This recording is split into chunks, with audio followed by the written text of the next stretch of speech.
ওকে, তো good morning বন্ধুরা, তোমাদের প্রত্যেকে স্বাগত আমাদের আরো একটা নতুন ভিডিওতে। আজকের ভিডিওতে যে টপিকটা নিয়ে আমরা আলোচনা করব সেটা হচ্ছে গৌরী সেন প্রাইভেট লিমিটেড কোম্পানিতে তোমরা যারা যারা কাজটা করা শুরু করেছো, তোমরা অবশ্যই জানো যে আমাদের কোম্পানির তরফ থেকে কিন্তু একটা দুর্গা পুজোর অফার নতুন লঞ্চ করা হয়েছে, যেখান থেকে তোমরা কিন্তু 50,000 টাকার ম্যাকবুক বা ল্যাপটপ, তার পাশাপাশি স্কুটি, তার পাশাপাশি রয়্যাল এনফিল্ড বাইক, এই সমস্ত কিছু তোমরা কিন্তু অফার অ্যাচিভমেন্টের মাধ্যমে করে নিতে পারবে। তবে বলে রাখি, এটা কিন্তু পুরোটাই ট্রেনিং পারপাসের বা কি করে তোমরা অ্যাচিভমেন্ট করবে সেটার উপর। এটা কিন্তু কোনো গ্যারান্টেড স্কিম না যে তোমরা আসবে এখান থেকে এসে বড়লোক হয়ে যাবে, এরকম কোনো ব্যাপার না। তোমরা যেরকম কাজ করবে সেরকম তোমরা অফারটা কোয়ালিফাই করবে। এবার এই অফারটা কিভাবে কোয়ালিফাই করতে পারবে 16 অক্টোবরের মধ্যে, তার উপর তোমাদের সাথে একটা প্ল্যানিং আজকের ভিডিওতে আমি তোমাদের সাথে শেয়ার করব।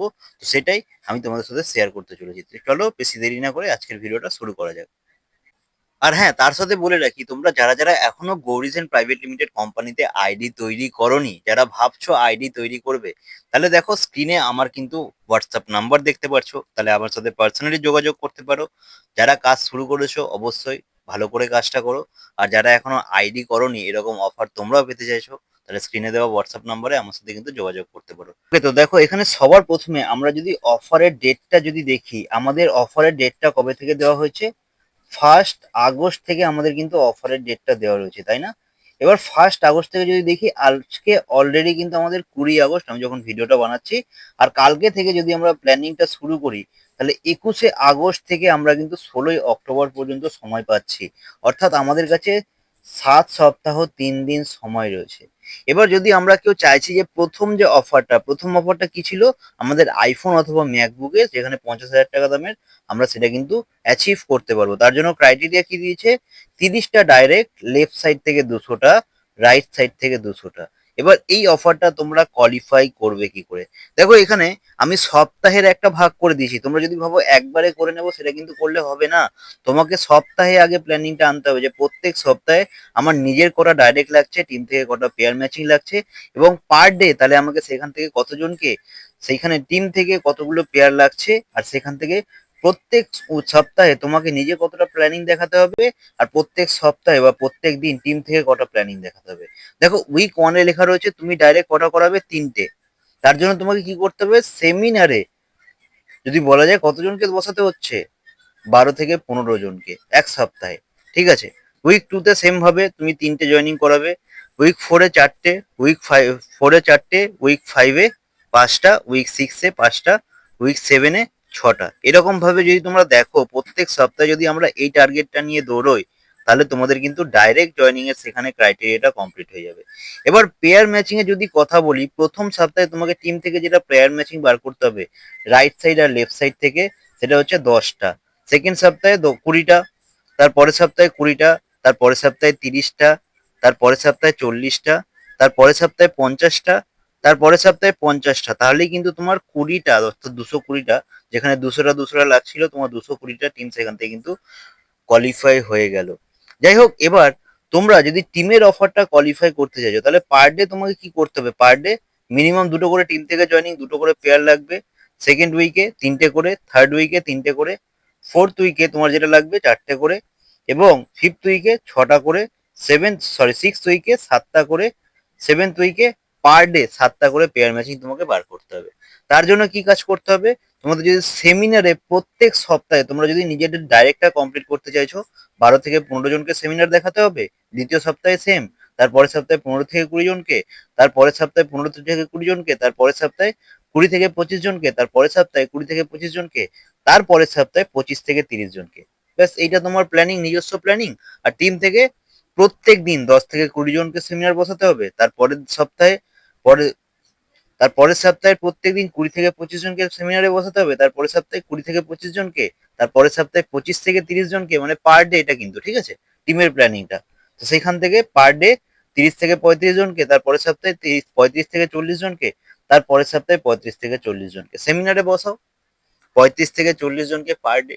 তাহলে কিন্তু তোমরা এই অফারটা ইজিলি অ্যাচিভমেন্ট করে নিতে পারবে। যাই হোক, এর পরের যদি অফার আমরা এখানে আলোচনা করি, পরের অফার কি রয়েছে? স্কুটি অথবা 1 লাখের ক্যাশ আমরা কিন্তু এখান থেকে অ্যাচিভমেন্ট করতে পারবো। তার জন্য ক্রাইটেরিয়া কি রয়েছে? 40টা ডাইরেক্ট, লেফট থেকে 500টা, রাইট থেকে 500টা। তার জন্য কি করতে হবে? দেখো, প্রথম যে অফারটা দিয়েছিল, তোমরা যদি প্রথম অফারটা তোমাদের লেফট সাইড থেকে তিনজনকে আর রাইট সাইড থেকে তিনজনকে কোয়ালিফাই করাও, কতজন টিম চেয়েছিল? 200 তাহলেই তো অফার তোমার অটোমেটিক্যালি এখানে 500 কোয়ালিফাই হয়ে যায়, তাই না? আচ্ছা, তার পাশাপাশি যদি বলি, এইখানে এবার তোমাদের কি করতে হবে? 40টা ডাইরেক্টের জন্য কি করতে হবে? প্রত্যেক সপ্তাহে, প্রথম সপ্তাহে 3 জনের টিম, তার পরের সপ্তাহে 5 জনের, তার পরের সপ্তাহে 6 জনের, তার পরের সপ্তাহে 7 জনের, তার পরের সপ্তাহে করতে গেলে তোমাকে যেটা করতে হবে সেটা হচ্ছে আবার 7 জনের, তার পরের সপ্তাহে 8 জনের, তার পরের সপ্তাহে 8 জনের, এরকম ভাবে কোয়ালিফাই করো, তাহলেই হয়ে যাবে। আর সেকেন্ড ক্রাইটেরিয়া যেটা দিয়েছিল সেটা হচ্ছে 15টা ডাইরেক্ট, আর পেয়ার ম্যাচিং হচ্ছে তোমার 800টা। তাহলে ফার্স্ট অফারটা, অর্থাৎ আমাদের প্রথম যে অফারটা ছিল 1 নম্বর অফার, সেটা তোমরা টিম থেকে 4 জন 4 জনকে কোয়ালিফাই করো। যাই হোক, থার্ড ক্রাইটেরিয়া যেটা দিয়েছিল সেটা হচ্ছে 75টা ডাইরেক্ট, তাই না? আর 100টা পেয়ার ম্যাচিং। তাহলে সেখানে আমরা কিভাবে গেমটা খেলতে পারি? এইখানে প্রথম সপ্তাহে তোমাকে ডাইরেক্ট জয়েনিং সব থেকে বেশি করতে হবে, 6 জন, তারপরে 8 জন, তারপরে 10 জন, তারপরে 12 জন, তারপরে 14 জন, তারপরে 16 জন, তারপরে হচ্ছে 18 জন। তারপরে যদি দেখো এইখানটা অব্দি যদি তোমরা টোটাল করো, অলরেডি তোমাদের কাছে 50 জনের টিম হয়ে গেছে। এই 50 জনের বাকি 2 সপ্তাহের মধ্যে দুটো করে জয়েনিং বার করো, তাহলেই তোমার পেয়ার ম্যাচিং 100টা হয়ে যায়। এরকম ভাবে কাজটা করো, তাহলেই তো তোমার অফারটা কোয়ালিফাই হয়ে যায়, তাই না? আর লাস্টে যে বড় অফারটা দিয়েছে, সেই অফারটার জন্য তোমাদের কি করতে হবে? থার্ড অফার, সেটা হচ্ছে রয়্যাল এনফিল্ড, মানে 2.5 লাখ টাকার, সেখানে আমরা কিন্তু বাইক অ্যাচিভমেন্ট করতে পারবো রয়্যাল এনফিল্ড। তো সেখানে ক্রাইটেরিয়া কি রয়েছে? 50টা ডাইরেক্ট আর হচ্ছে 1000টা পেয়ার। তো সেইখানে প্রথম অফারটা তোমরা 5 জন 5 জনকে কোয়ালিফাই করো রাইট সাইড লেফট সাইড থেকে, অথবা সেকেন্ড অফারটা তোমরা 2 জন 2 জনকে কোয়ালিফাই করো, তাহলেও হয়ে যায়। আর সেখানে ডাইরেক্টের জন্য আমাকে কি করতে হবে? প্রথম সপ্তাহে 5টা ডাইরেক্ট, তারপরের সপ্তাহে 5টা ডাইরেক্ট, তারপরের সপ্তাহে 6টা, তারপরের সপ্তাহে 7টা, তারপরের সপ্তাহে 8টা, তারপরের সপ্তাহে 9টা, তারপরের সপ্তাহে 10টা, ব্যাস 50টা ডাইরেক্ট তোমাদের হয়ে গেল। তো এইরকম ভাবে প্ল্যানিং অনুযায়ী তোমাকে কিন্তু কাজ করতে হবে।